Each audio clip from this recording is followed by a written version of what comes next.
Semicolons. Aren't they beautiful? Just look at it. Look at it and tell me it's not beautiful. She woke up and she immediately stepped toward the window, barely able to open her eyes wide.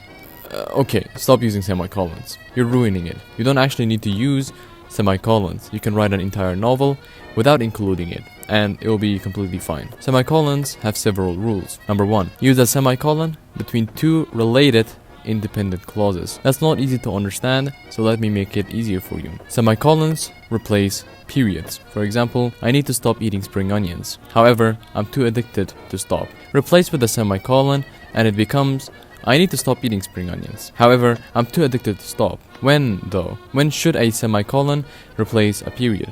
Well, if two sentences are related, that's when you can use a semicolon. I need to stop eating spring onions. This sentence makes sense on its own. I'm too addicted to stop. This sentence also makes sense on its own.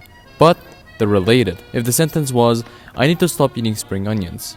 Jessica is a beautiful girl. These two sentences are not related, so you don't use a semicolon even though there is a period between them. Rule number 2, lists. Let's say there are 3 animals: Peppa, Uguay, and Andrew Tate. Peppa is a pig, Uguay is a turtle, and Andrew Tate is a weasel, and all 3 of them visited Spain. So now combine all 3 and it becomes Peppa the pig, Uguay the turtle, and Andrew Tate the weasel visited Spain. This list looks messy, so you should separate them with a semicolon. Peppa the pig, Uguay the turtle, and Andrew Tate the weasel visited Spain. Thanks for watching.